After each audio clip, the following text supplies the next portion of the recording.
امام کہے اللہ اکبر تم کہو اللہ اکبر، اور جب امام قرات کرے تم خاموش ہو جاؤ، اور جب امام کہے ولضالین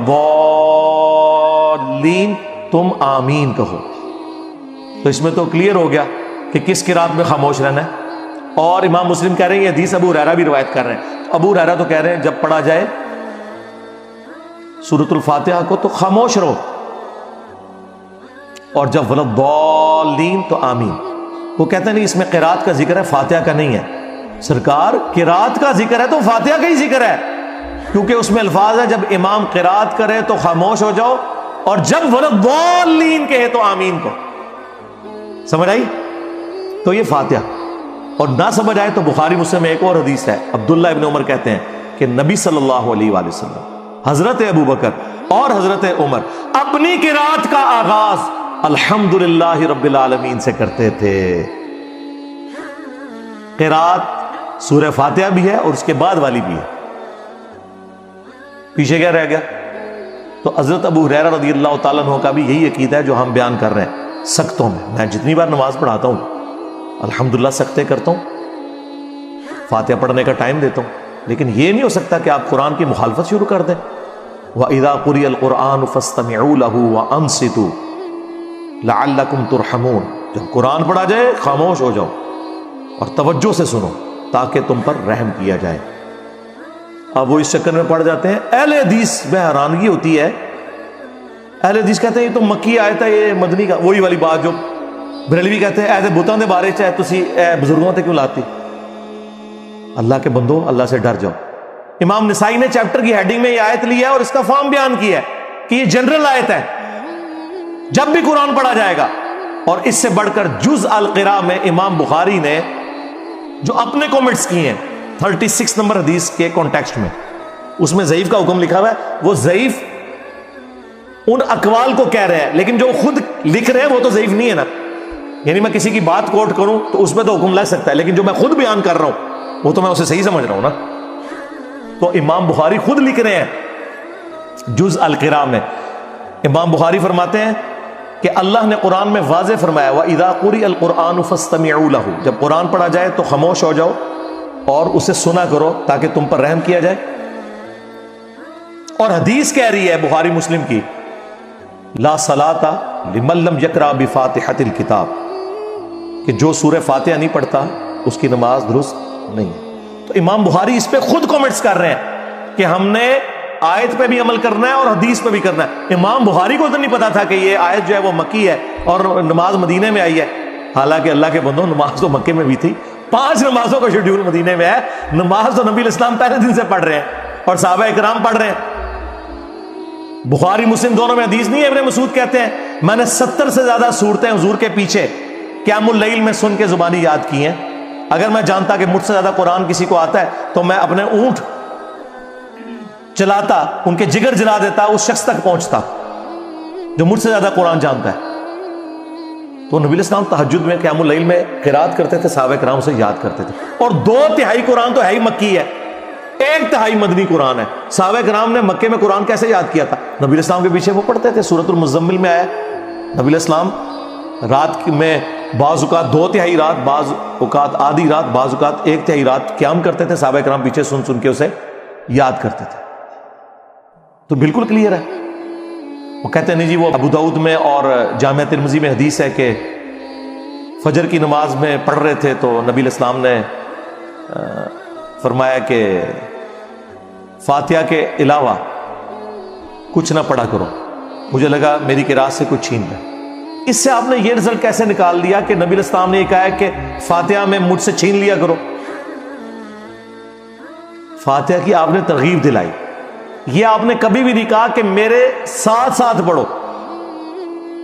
نبی الاسلام ہر آیت کے بعد ایک وقفہ کرتے تھے، نبی الاسلام رکوع سے پہلے سکتہ کرتے تھے۔ تو حضرت ابو ہریرہ کی وہ بات یاد رکھیں، ان سکتوں کو غنیمت جاننا۔ اور بلکہ جز القراء میں امام بخاری نے نقل کیا ہے کہ ہمارے سلف تابعین کے حوالے سے کہ وہ سکتے کیا کرتے تھے اور امام انشور کرتا تھا کہ پیچھے والے ان سکتوں میں قرآن سورہ فاتحہ پڑھ لیں۔ قرآن کے ساتھ قرآن والا معاملہ کوئی نہیں ہے جی۔ اور سن لینا کافی ہے. اور یہ جتنی باتیں میں کر رہا ہوں یہ افضلیت ہے. اگر کوئی امام سکتے نہ کرے، امام کی قرات سورہ فاتحہ کی جہری نمازوں میں مقتدی کے لیے کافی ہے. That's all. سرن نمازوں میں یقیناً آپ نے پڑھنا ہے. اور کتنی حیران کن بات ہے کہ ٹوٹل 17 رکھتے ہیں فرض، ان میں سے 6 صرف جہرن ہے، 11 سرن ہے. عشاء کی آخری 2 سرن، زور کی 4 کی 4 سرن، عصر کی 4 کی 4 سرن، اور مغرب کی آخری 1 سرن. زیادہ نماز تو ہے ہی سرن ہے. اس میں آپ نے دکانوں کا حساب نہیں کرنا، بلکہ امام کے پیچھے فاتحہ بھی پڑھنی ہے. بلکہ سنن ابن ماجہ میں حدیث ہے، جابر بن عبداللہ رضی اللہ تعالیٰ عنہ کہتے ہیں کہ ہم نبی صلی اللہ علیہ وآلہ وسلم کے پیچھے سورہ فاتحہ اور قرآن بھی پڑھتے تھے. یہ نہیں کہ فاتحہ پڑھ کے خاموش ہو جانا ہے. بعض لوگ فاتحہ پڑھ کے خاموش ہو جاتے ہیں زور اثر میں. نہ، جتنا قرآن یاد ہے پڑھتے جائیں. ہاں، کیوں؟ بخاری مسلم میں حدیث ہے کہ نبی علیہ السلام کی زور اثر کی جو پہلی 2 رکھتے ہیں ان کا قیام 30 آیات کے برابر ہوتا تھا. سورہ فاتحہ کے بعد 30 آیات.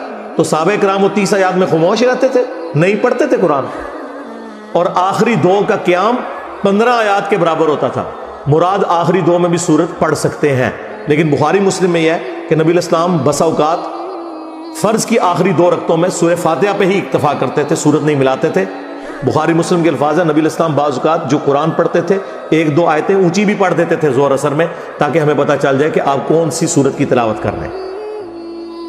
ایک چیز موجود ہے، مجھے بتائیں. یہ کہتے ہیں ہمارے بزرگوں نے اگر دین نہ جمع کیا ہوتا تو دین برباد ہو جاتا. برباد ہی تھوڑے بزرگوں نے کیتا ہے. اللہ دو بندیو، صرف بخاری مسلم اتنی ٹائنیز ڈیٹیل موجود نے. میرے سے پہلے کسی بزرگ کو توفیق نہیں ہوئی ہے کہ وہ بیان کرے کہ نبی علیہ السلام کا قیام کس طرح کا ہوتا تھا، کتنی آیات اس میں پڑھتے تھے، لینتھ کتنی ہوتی تھی. ایک چیز یہ کسی بزرگ بابے کی کتاب سے نہیں ہے، حدیث کی کتابوں میں. ہاں، باقی جو جہرن ہے اس میں آپ سنیں، آپ کا سننا پڑھنے کے ایکویلنٹ ہے. اور اگر آپ لیٹ شامل ہوئے اور آپ نے فاتحہ نہیں سنی تو اللہ تعالیٰ نے اس معاملے میں آپ کو ریلیکس کیا ہے.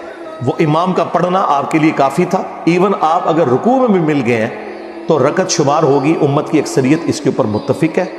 اور یہ جو میں آپ کو عقیدہ بتا رہا ہوں جہرن والا، اس میں اگر تھوڑا سا کوئی تفرد بنتا ہے نا تو وہ امام بخاری کا ہے، ورنہ باقی سارے سنی اور شیعہ دونوں متفق ہیں. شیعہ کے نزدیک بھی جہرن نمازوں میں آپ نے سن لیا تو کافی ہے، پڑھنے کی ضرورت نہیں ہے.